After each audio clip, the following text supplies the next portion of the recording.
one woman and one woman only, and she is right here. Swatika. One lard, please. The lard making has begun. Let's take a look at how it works. Right here in this chest, she has raw minced pork, pig skin, some pig liver, and then some stomach as well. And it's all heading into the broth. Right now, she's kind of blanching the meat. Thank God this is not a raw dish. The blanching is complete. Now we head over to the salad making station. From here, she gives it a little bit of a mix. She puts on some toasted rice, some chilies, that is fish sauce, lime juice. Here we have a bunch of different greens, and all of that gets a little bit of a mix. And that is how you make a Thai minced meat salad in just moments. Amazing. Here's how this restaurant works. Since she is the only one running all the operations here, if you need something like rice, you have to get it for yourself. That is what's in here. Here, there's kind of a blanket on top. Uh-oh. Or maybe the rice is in the blanket. Yes. Right here we have a bamboo container with some plastic on it. We take a wooden spoon from the water and we dig out our own rice. We stuff that full, put the spoon back in the water, put the blanket back around the rice to keep it warm and moist. Put the lid on. Let's go eat. All right, folks, our first meal here in Isan. First, we have our lard, but you can't have lard without the sticky rice. Here's the move. There is kind of a sauce that's formed at the bottom of the lard. The sauce has all those concentrated flavors and some of that meat juice all together. Not what I expected. There's a little bit of porkiness, but it's a lot of sour lime juice and the toasted rice. What does a toasted rice taste like? I guess imagine you smash up a bunch of Chex cereal. It's like that. From here we have the actual lard. As minced salads go, it's not that minced. It's a pretty chunky lard.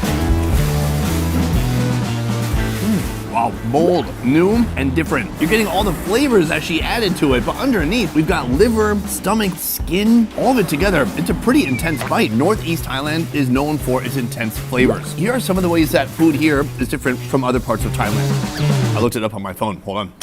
Food here is spicier and way more intense. There's more fermentation going on. There's a lot more grilling rather than stir frying. Tons of sticky rice, wild and bizarre ingredients like insects, herbs, and offals. Ding, ding, ding. And this place is loaded with salads. Also, they're pretty loose on the definition of a salad. That is a salad. Cool. Now, in addition to the lard, I want to show you a couple of the other meats that she is selling here. Here, you will see some hanging sausages, but also inside, we have this. This is pork jaw. Step one, she gets some oil going in this wok. From here, she is collecting our pork jaw, and she puts it immediately into the oil. Ooh, nothing like room temperature oil. That will fry eventually. After a few minutes, the oil is hot, and this pork jaw is sizzling away. So she just barely gets it hot, takes it out, puts it into the strainer here. From here, she takes out a knife. Oh, she slices it like some thin pork sashimi. And just like that, our pork jaw is ready to consume. That looks amazing. So I'm told it is a cut of meat kind of from here to here on the pig. Let's pull up a picture of a pig right now. No, not that pig. How dare you? Yes, this pig. So that's a pig. That's the jaw. You can see the lean protein, and then it's just surrounded by fat. It's garlicky, it's naturally sweet, but maybe she added sugar too. It's a great combination of lean protein and big fatty sections. I have fallen for this food. Typically when you eat this, you're supposed to eat it with a local Isanian sauce. A little bit of a harsh taste, probably some MSG, definitely some sugar. It's a wild flavor combination. Somehow, I don't even feel like this needs anything though. That bite's just for me. Give me a moment.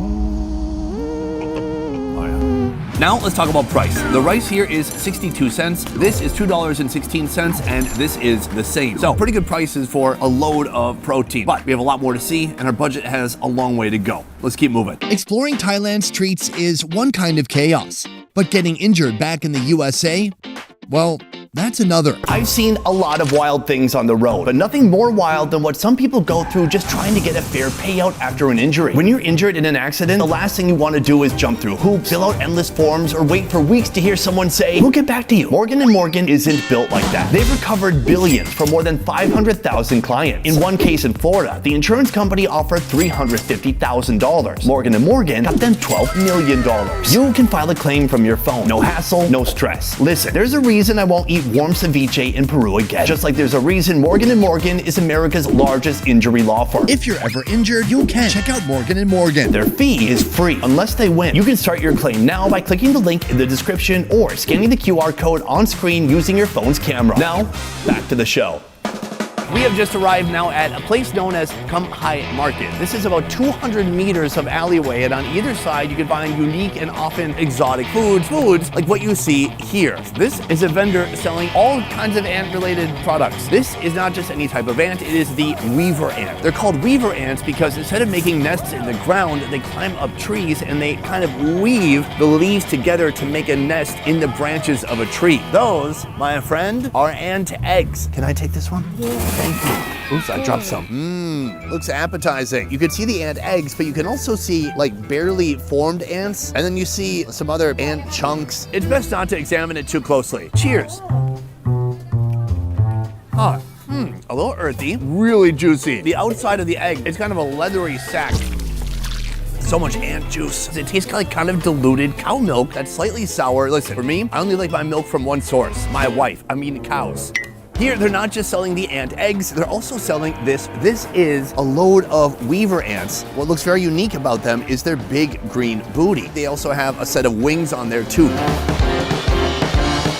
Less milky, more of a crunch. There is some lemongrass in here too. So you're getting some pleasant flavors. The ants do have a little bit of a citrus flavor, but it's hard to tell where the ant stops and where the other flavors and seasonings begin here. All in all, that's not bad. I tell you, it's only about $1.52 for all those eggs or for all these ants. Who is going out for like 10 hours busting their ass getting ant bites, and then at the end of the day, they're like, nice, $7. So that is just the ant section. Let's walk around the market and see what else this place has to offer. Right here we have another very cool find. This head belongs to a fish that the locals call a giant catfish. So this is a freshwater fish that comes from the Mekong River. They say that they get as big as a cow. I bet the fisherman that pulled that guy in was very, very happy. Right here we have something you also do not see every day. Several whole pig heads. These pig heads are boiled whole for 2 to 3 hours. And over here you can see there's a whole pile of tongues. Sure, you might like face meat, but perhaps you want some forehead more than you want some chin. This man, he'll do it for you. He's checking his TikTok. All right, folks, I have found something very strange. We have a load of turtles. What they've told me is that folks here are not actually eating these turtles. People buy them and let them free in the river for good luck.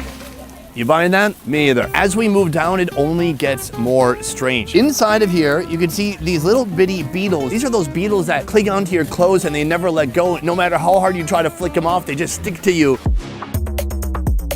Yeah, you could eat those. Down here, this is the larva of a cicada. Yes, those super noisy insects, that is them in their larval form. One more thing, these are frog babies. Folks here in Isan, they love to catch the tadpoles and cook them up, steaming them inside of a leaf. Is it delicious? Well, I'll leave that up to you to decide. All right, folks, right here we have some more food that we can try. I've been told that locally this is known as the Isan charcuterie. This is the Isan sausage itself. It just was fried. It's burning my fingers. This sausage is famous throughout Thailand. What's notable about this Isan